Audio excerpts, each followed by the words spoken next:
ratito, pero mientras les voy charlando un poquito del tema de hoy, que es enfermedades ampollares, dentro de la que más vamos a hablar, obviamente, es del pérfido vulgar, ¿sí? La diapo es la misma que la del año pasado, un poquito cambiar algunas cosas, pero en sí la parte, digamos, del contenido es lo mismo. Si quieren leer un poquito más y entrar un poquito más en el tema o entender por ahí la fisiopatogenia, como siempre les digo, la mayoría de las cosas las saqué de la Sociedad Argentina de Dermatología, que ponen así en el buscador de Google, y les aparece la guía que está hecha del 2023, o sea que es bastante reciente, ¿sí? No hay una nueva actualización.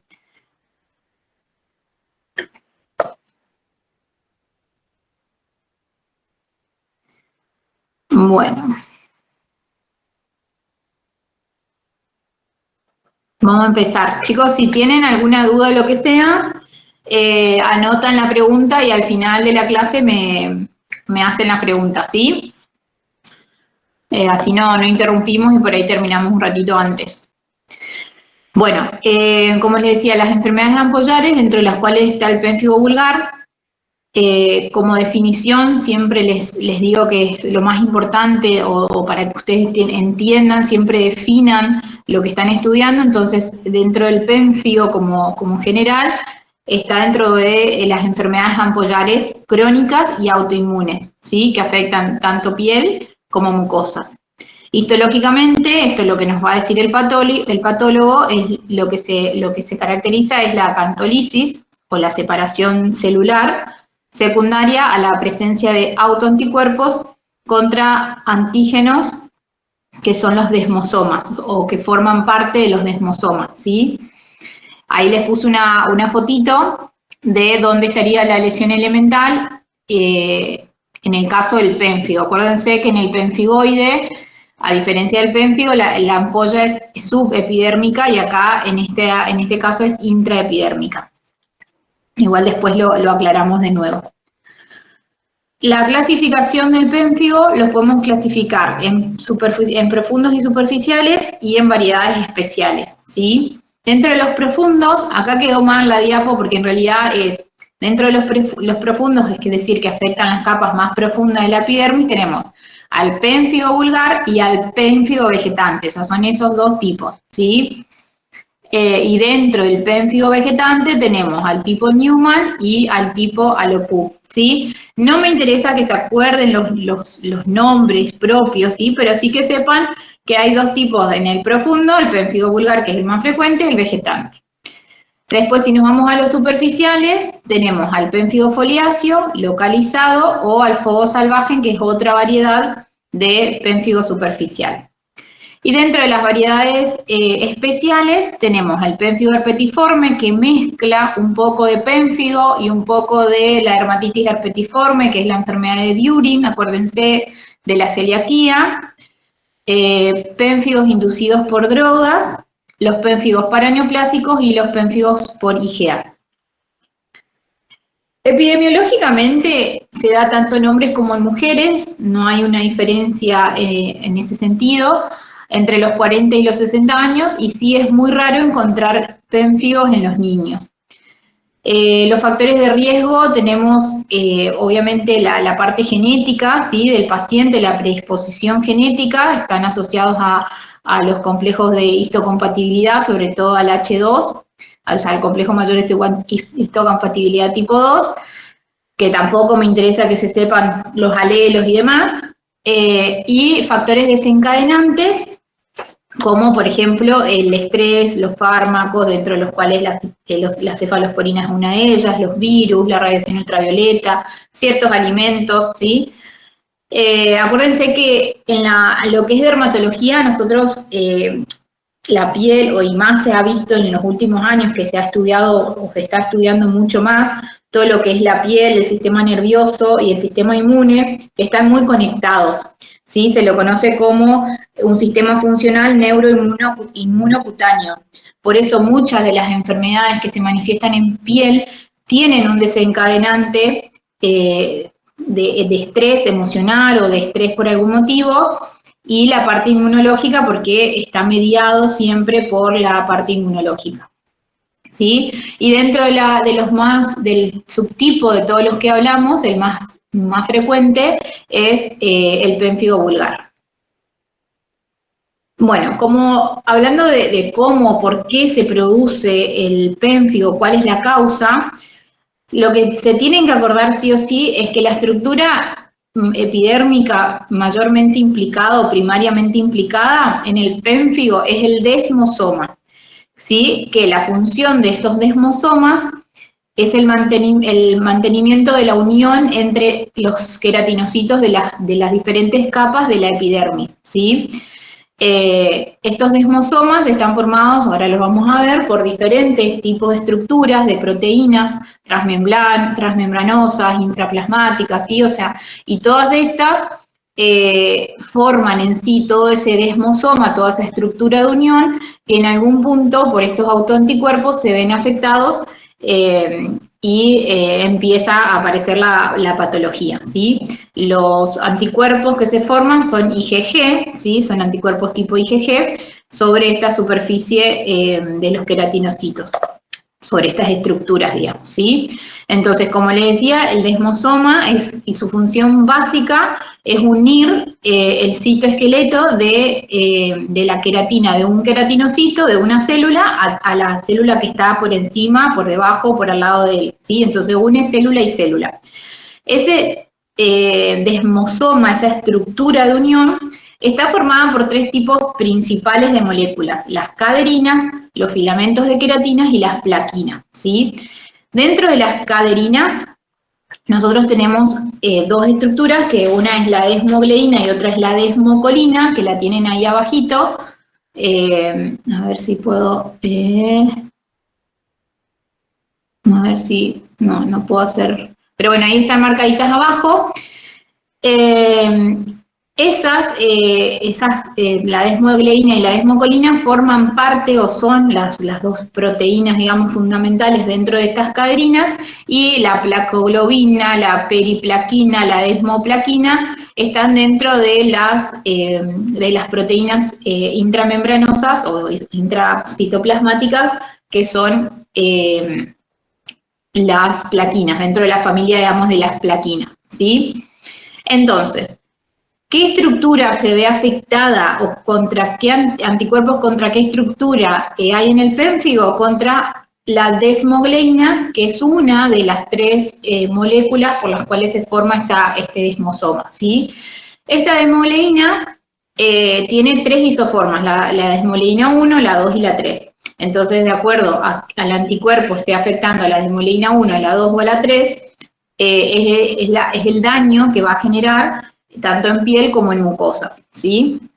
Entonces, de todo esto, lo que le tiene que quedar es cómo se forma el desmosoma, ¿sí? Con estas tres cadenas, estas tres moléculas, caderinas, filamentos de queratina y plaquina, y que una de las estructuras del desmosoma es la desmogleína, y esta es la que se ve afectada en el pénfigo, ¿sí? Porque acuérdense que en el pénfigoide, siempre le voy a ir tratando de comparar entre el pénfigoide, que es a veces lo que más cuesta. Acuérdense que en el pénfigoide la estructura afectada es el hemidesmosoma, no el desmosoma, el hemidesmosoma, que es la que mantiene unido al queratinocito basal, o sea, al que está bien basal, bien por debajo de toda la estructura de la epidermis, con la membrana basal. Por eso la ampolla que vamos a tener en el pénfigoide es muy diferente a la ampolla que tenemos en el pénfigo, ¿sí? Bueno, acá esto también es importante para que entiendan por qué según se afecte una hemogleína va a haber más repercusiones cutáneas, y si se afecta a otra va a tener más repercusiones en mucosa, ¿sí? La piel tiene desmogleína 1 en toda la epidermis, o sea, se expresa mayormente desmogleína 1 en todas las capas de la epidermis y con mayor intensidad en las capas más superficiales. Y no tiene tanta desmogleína 3, tiene muy poquita, y a su vez está más en la capa basal. Mientras que en la mucosa tenemos menor cantidad de desmogleína 1 y mucha desmogleína 3, ¿sí? Entonces, ¿para qué nos sirve en saber esto? Que también es importante que lo sepan. Bueno, acá hay una fotito más de lo mismo anterior, para que entiendan. Es porque existe esta teoría, que es la teoría de compensación de las desmoleínas, que explica un poco lo que les decía de por qué en algunas pénfigos vamos a tener más lesiones en piel, en otras más lesiones en mucosas, ¿sí? En el pénfigo mucoso, en el pénfigo vulgar mucoso, los anticuerpos están dirigidos sobre todo contra las de desmoleína 3. Y acuérdense, vuelvo un poquito para atrás, que teníamos en mucosa mayor expresión de desmoleína 3. Casi no había desmoleína 1, ¿sí? Entonces, ¿qué pasa? Al haber más desmoleína 3 y los anticuerpos estar dirigidos contra esa desmoleína, la desmoleína 1, que es muy poquita o casi nula en la mucosa, no tiene la capacidad de absorber todo el trabajo, entre comillas, que hace la desmoleína 3, o sea, no tiene la capacidad de mantener la unión de esas células, ¿sí? Entonces no puede compensar, digamos, ¿sí? A diferencia de lo que pasa en la piel, o sea, si se ataca las desmoleína 3 en piel casi no va a haber lesiones porque justamente no hay tanta desmoleína 3, pero sí hay mucha desmoleína 1 que puede cubrir esa función, ¿sí? Bueno, en el pénfigo vulgar la presencia de anticuerpos contra las desmoleína 1, ¿sí? en el que afecta más que nada piel, la compensación no es posible por la escasa presencia de desmoleína 3 en epidermis y por eso se aparecen las lesiones cutáneas, ¿sí? Bueno, acá vamos ya a la clínica, ¿sí? ¿Qué tipo de lesiones vamos a encontrar tanto en piel como en mucosas? En las lesiones, en la parte cutánea sobre todo, lo que vamos a encontrar son ampollas flácidas, muy pocas, o sea, lo de flácida quiere decir que el techito, esa pielcita que recubre a las ampollas es muy blandita, ¿sí? Es tan frágil que se rompen fácilmente, ¿sí? Y entonces muchas veces vemos al paciente sin la presencia de ampollas per se, pero sí con estas erosiones que dice en el segundo punto, ¿sí? Obviamente, o sea, puede afectar cualquier superficie cutánea, respetando palmas y plantas. Y a diferencia del pemfigoide, estas ampollas generalmente aparecen sobre una piel sana que no tiende a estar roja o eritematosa previamente como sí lo hace el pemfigoide, ¿sí? Repitelizan, o sea, curan, dejando unas máculas discrómicas en lo que es piel, y en mucosas se pueden ver estas erosiones, como ven ahí en el paladar blando, que son muy dolorosas y que muchas veces pueden preceder a las lesiones en piel hasta 5 años, ¿sí?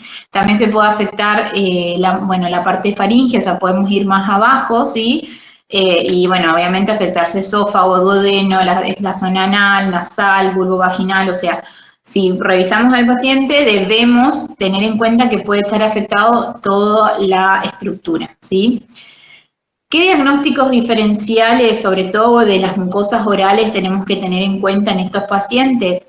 Estomatitis herpética, aftosis oral recurrentes, que generalmente se deben a virus o a déficit de nutrientes. Entonces son pacientes que dentro de todo el perfil de laboratorio que uno le va a pedir, un hemograma, una función hepática, una función renal, obviamente también previniendo si hay o no alguna gravedad posteriormente, ¿no? Después les hablo bien de eso, pero alguna enfermedad potencialmente, digamos, antes, ahora no tanto, con alta mortalidad. Entonces, uno ya al paciente le pide un laboratorio para ver si hay o no un compromiso sistémico. Entonces, ya le pedís un hepatograma, una función renal y demás, y en pacientes que solo tienen por ahí las lesiones en mucosa y pensás que son aftas recurrentes, pedís un perfil nutricional con hierro, vitamina B12, vitamina D, ¿sí? Como buscando déficits nutricionales.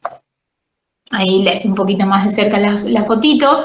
Fíjense que en la foto que está en la espalda tenemos áreas donde hay erosiones, que es la parte roja, ¿sí? Al lado tenemos una mácula discrómica, ¿sí? Un centro más blanco, un borde más oscuro, y en la zona del cuello, ¿sí? O entre los omóplatos, tenemos unas placas como hiperqueratóxicas, que ahí dentro de los pénfigos de las variedades nosotros podemos pensar en este paciente que tiene una de las otras variedades como un pénfigo tal vez vegetante o un foliáceo, ¿sí? O un seborreico. Dentro de las variantes del pénfigo tenemos al pénfigo vegetante, que era el que les nombraba recién, que es una variante rara del pénfigo vulgar y se va a caracterizar con erosiones y placas de granulación y costras, ¿sí? Y ahí teníamos las dos variantes que les nombraba hoy, la de Alopu y Newman, que bueno, son diferentes, pero son muy raras de ver, no son frecuentes. Ahí están las fotos, ¿sí? Un pénfigo vegetante. Después tenemos el pénfigo foliáceo, donde sobre todo hay anticuerpos contra desmoilina 1, entonces va a haber mucho más lesiones en piel que en mucosas, ¿sí? Entonces las lesiones en piel pueden ser erosiones, descamaciones, sobre una piel levemente eritematosa, como ven en la primera foto, ven que hay como un eritema en la piel sobre el cual se asientan esas placas más hiperqueratóxicas, y como dice ahí, la distribución es seborreica, es decir, en áreas con mayor número de glándulas seborreicas. Esto lo tienen que saber distinguir. Entonces, ¿en dónde vamos a buscar este tipo de pénfigo foliáceo? En cuero cabelludo, cara, región central de tórax, ¿sí? O en la espalda, en la zona interescapular, ¿sí? Es bastante frecuente verlo ahí. Bueno, como dice, no hay ampollas, o sea, un pénfigo está dentro de las enfermedades ampollares, pero no vamos a ver ampollas porque es tan finita la capa o la pielcita que queda por encima de esa ampolla que el paciente viene con estas escoriaciones, erosiones o estas hiperqueratosis, ¿sí?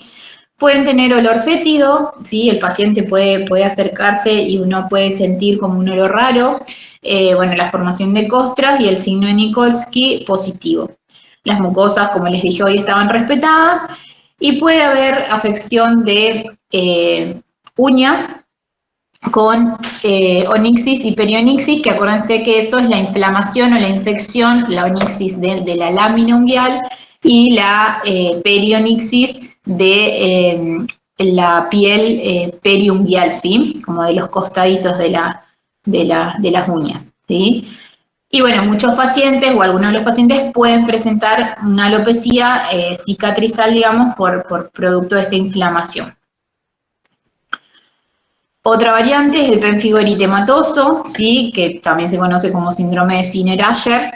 Es una variante del pénfigo foliáceo, pero más localizado, donde se puede superponer un poco el pénfigo foliáceo con un lupus eritematoso cutáneo, ¿sí? Fíjense la cara de la paciente que está en la foto, como uno a primera vista puede decir tiene un lupus, entonces obviamente que el diagnóstico diferencial lo hacemos a través de una biopsia, ¿sí?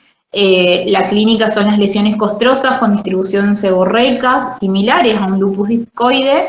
Bueno, ahí dice con las escamas tipo clavo de tapicero, son lesiones, se llama escamas como puntuales, digamos, ¿sí? Y en la inmunofluorescencia directa, que es lo que nos va a servir, acuérdense que ahora igual más adelante lo hablamos, pero en este caso siempre hacemos dos tipos de biopsias, uno de la lesión y otro de piel sana perilesional, para la histopatología y para la inmunofluorescencia directa. Entonces vamos a tener banda lúpica 80% positiva en el 20 a 40% de los casos, ¿sí? Y en el caso de, o sea, si pedimos anticuerpos antinucleares, que es para el lupus, para hacer diagnóstico de lupus, en un 30 o un 80% nos puede dar positivo, o sea, es un ni, porque es un porcentaje muy amplio como para descartar uno u otro, ¿sí? Pero el porcentaje suele ser bueno, no desarrollan lupus sistémicos y algunos casos pueden progresar a un pénfigo generalizado.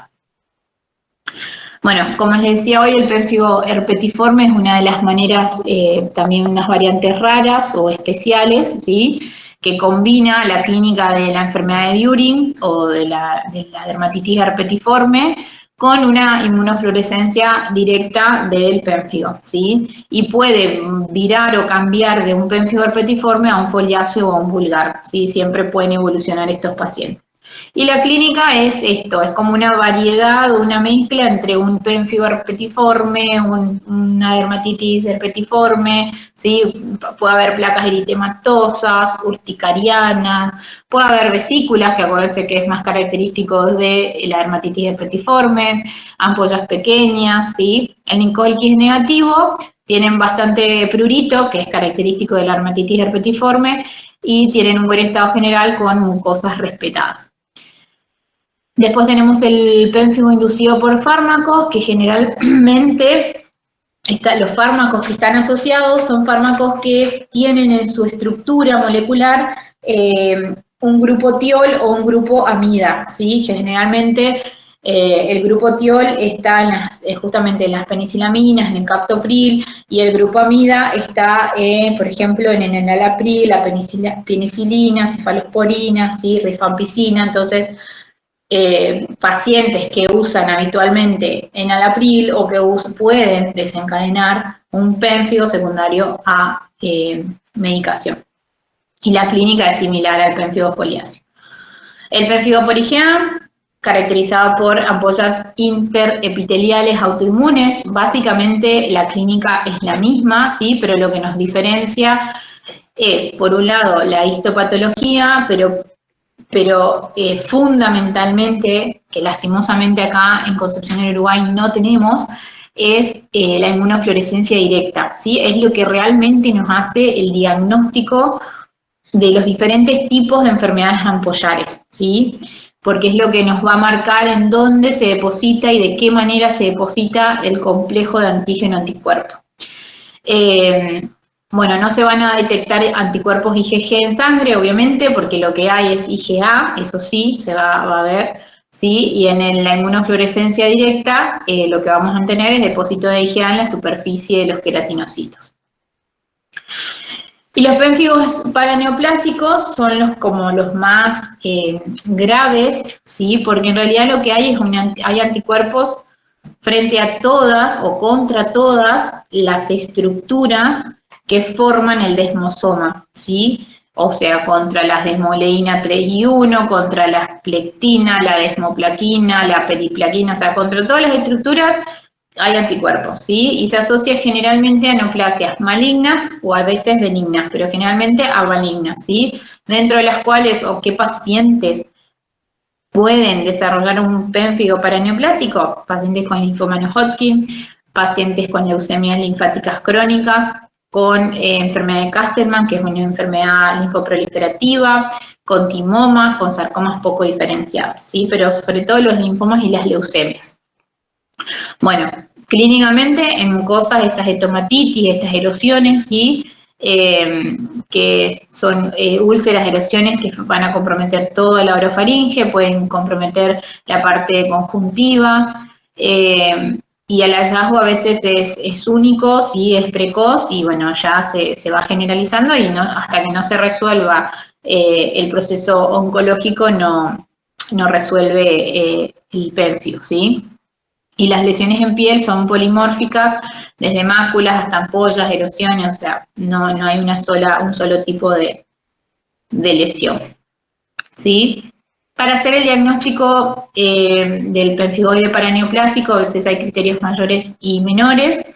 Los criterios mayores es que haya una erupción mucocutánea polimorfa, ¿sí? En diferentes estadios, con una neoplasia concomitante, y hallazgos característicos de inmunoprecipitación en suero.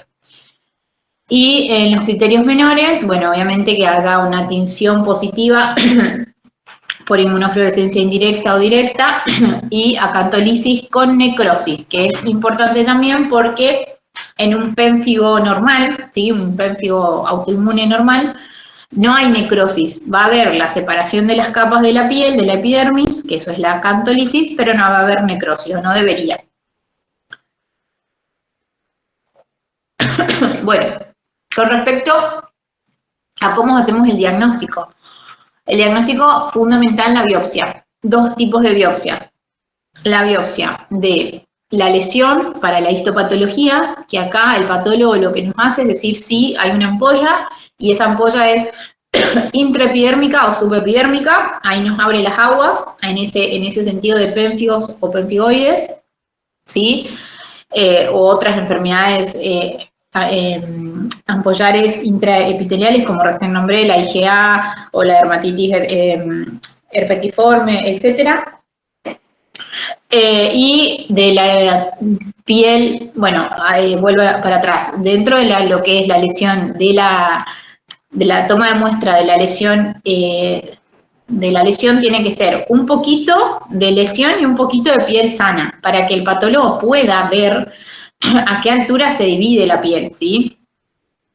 Y de la piel sana perilesional para la inmunofluorescencia directa, que, como les dije, acá no hay, entonces generalmente a los pacientes directamente les mandamos a hacer toda la biopsia, no le hacemos acá la biopsia de histopatología y lo mandamos, o sí, a veces dependiendo, pero en mi caso a veces prefiero mandar al paciente a Buenos Aires o a Córdoba, que son los lugares en donde se hace, directamente hacerse toda la biopsia a un solo lugar donde haya inmunofluorescencia directa. Y la inmunofluorescencia indirecta, donde nos van a detectar los anticuerpos circulantes en el suero, en la sangre del paciente, ya sea IgG o IgA. Eso es lo que le decía recién, en el pénfigo vulgar las ampollas son intraepiteliales, y fíjense que está como bien basal, sin afectar la membrana basal, pero, o sea, y ahí dice acantolisis suprabasal, está como por encima de la membrana basal. Y acá tenemos en el pénfigo foliáceo la acantolisis en la epidermis más superficial. Fíjense que ese espacio en blanco sería la ampolla, ¿sí? Y todo lo que está, ese pedacito teñido de violetita, es la parte del techo de esa ampolla, y el resto es el piso de la ampolla. Fíjense que en el pénfigo foliáceo tiene mucho más piso que techo, entonces esa ampolla, esa piel del que forma la ampolla se desprende muy fácilmente con el roce, con el rascado del paciente, lo que sea. Y en el pénfigo perineoplásico, fíjense que hablábamos de que hay ampollas, o sea, hay acantolisis, pero también hay signos de necrosis, ¿sí? Neutrófilos, bueno, y todas las necrosis de los queratinocitos y los linfocitos. Tratamiento. El objetivo, que esto también es importante que ustedes lo sepan, porque tal vez ustedes no van a llegar a tener el tratamiento específico per se del paciente, pero sí lo que pueden esperar si un paciente de ustedes, el día de mañana, ustedes hacen clínica o hacen alguna otra disciplina dentro de la medicina y dicen, bueno, tengo un paciente con pénfigo, ¿cuál es el objetivo que el dermatólogo, que yo tengo que esperar que este paciente cumpla? Bueno, primero tenemos que curar esas ampollas o erosiones, prevenir recurrencias, ¿sí? Mejorar la calidad de vida de los pacientes. Son enfermedades que son muy molestas, ya sea a veces por el prurito, a veces por esas descamaciones, por esas erosiones que queda la piel desnudada con mucho dolor, ¿sí? Bueno, evitar o disminuir los efectos adversos del uso crónico de corticoides, que también es difícil porque son pacientes que usan dosis de corticoides a muy altas dosis por mucho tiempo.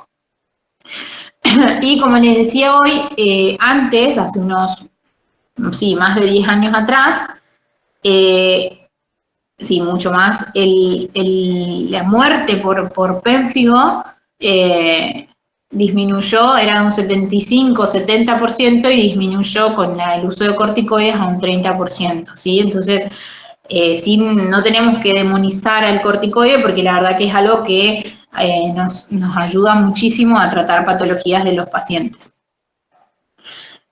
Obviamente que son pacientes que al tomar dosis altas de corticoides uno los tiene que ver más seguido, hacer controles más seguidos, pedir laboratorios más seguidos, y eso para el paciente también es un incordio, pero bueno, es así. La dosis de corticoide, el corticoide sistémico que se usa, como sabrán, es la prednisona a dosis de 0,5 a 1 miligramo kilo día.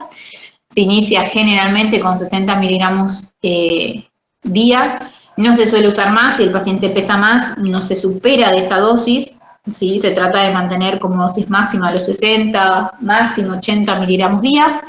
A las 2 semanas evaluamos ese paciente y si hay mejorías, bien, seguimos con esa dosis, y si vemos que a las 2 semanas no mejora o vemos que sigue habiendo ampollas o erosiones, aumenta la dosis a 2 miligramos kilo día, o sea, se aumenta la dosis al 100%. Y si no hay respuesta, se puede dar asociado al corticoide algún inmunosupresor o dar terapias más agresivas. El pénfigo foliáceo, acuérdense que era el que más superficial estaba, requiere a veces menos dosis que el pénfigo vulgar, ¿sí? Empezamos por ahí con 0,5 miligramos kilo día. Como les dije, ahí se pueden combinar con inmunosupresores al inicio del tratamiento.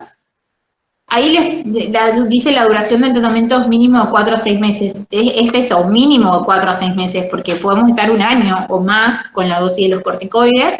Obviamente por ahí no a la dosis plena con la que iniciamos, pero mínimo el paciente tiene que estar 6 meses con tratamiento y a partir de ahí, si no tenemos nuevas lesiones, si no hay erosiones, si no hay ampollas, ir disminuyendo la dosis paulativamente. ¿Sí? Obviamente durante el primer año puede haber recaídas, por lo tanto, como les decía recién, hay que tener un control muy estrecho, hay que hacer una amistad con ese paciente, generar una empatía para que vengan los controles. Fíjense que cada 2 o 3 semanas hay que controlarlos, hay que pedirlos en un laboratorio, hay que estar sacándole fotos muchas veces, ¿sí? En dermatología las fotos son sumamente importantes, entonces eso a veces al paciente le molesta, entonces explicarle por qué lo hacemos. Y como terapia inmunosupresora de primera línea se usa la azatioprina. Igualmente nosotros acá en Argentina por ahí no usamos tanto la azatioprina o el micofenolato mofetil porque son muy caros, son tratamientos, sobre todo el micofenolato es caro, ahí están las dosis, ¿sí? Cómo se inicia, y lo que más usamos son la segunda línea de tratamiento, sobre todo el metotrexato, que es una medicación que tenemos muy en claro qué efectos puede dar, cómo manejar esos efectos secundarios, ¿sí?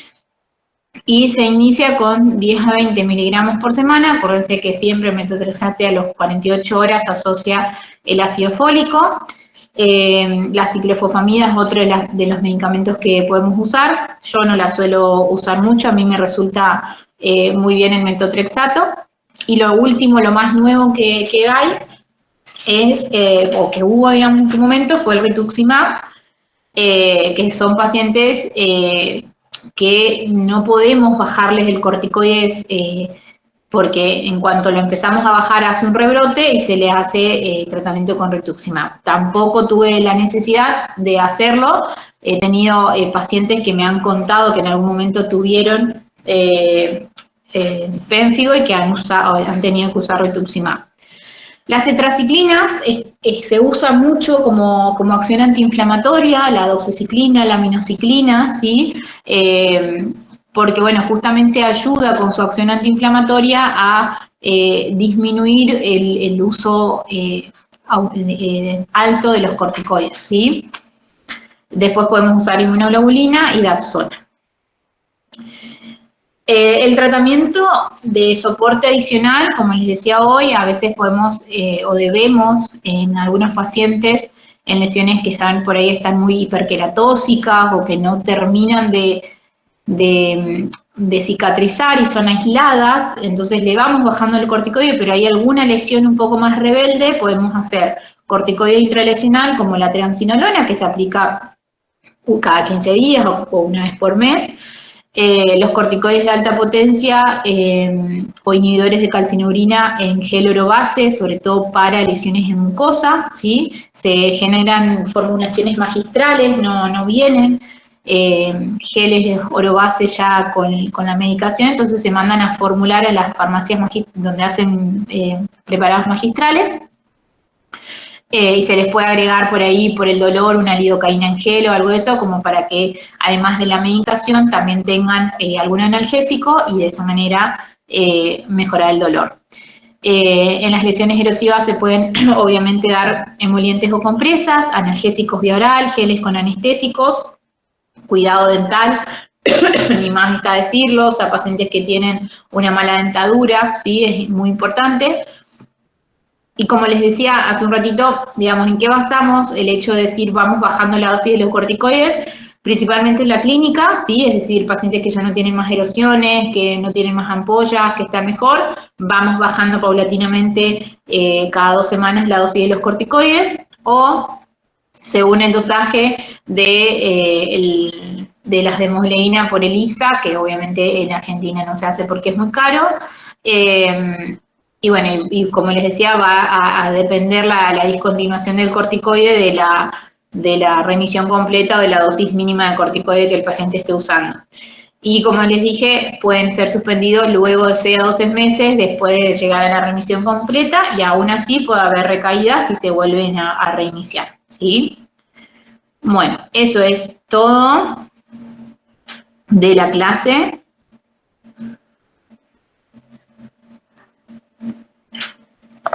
Profe, una pregunta. Sí, ¿El pénfigo vulgar sí. podría estar asociado también a mal olor o no? El pénfigo vulgar, no, no tanto. El pénfigo vulgar no. Más que nada el foliáceo o el fogo salvaje, perdón los brasileros porque mi portugués no es muy bueno, pero bueno, son más comunes en esos. En el vulgar no tanto. Pero a veces más que nada porque el paciente en el vulgar por ahí puede haber por una mala higiene del paciente, porque esas erosiones tienen mucha facilidad de comprometerse con bacterias y demás. Dale, perfecto. Bien, ¿alguna otra pregunta?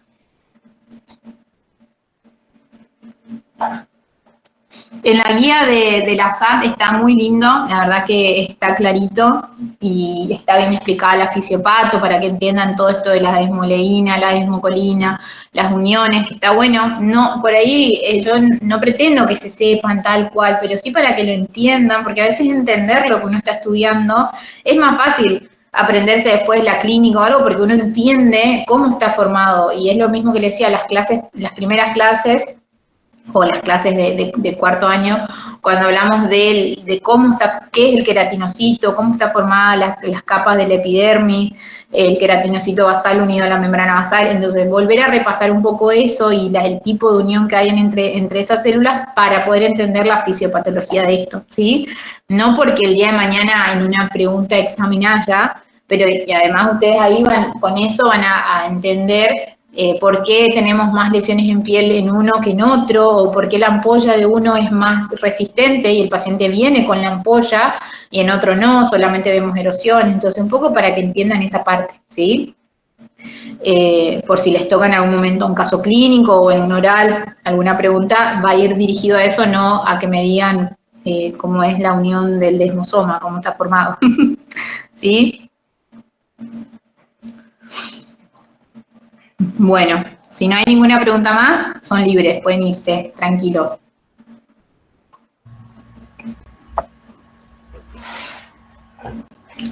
Hasta Gracias, luego, profe. chicos.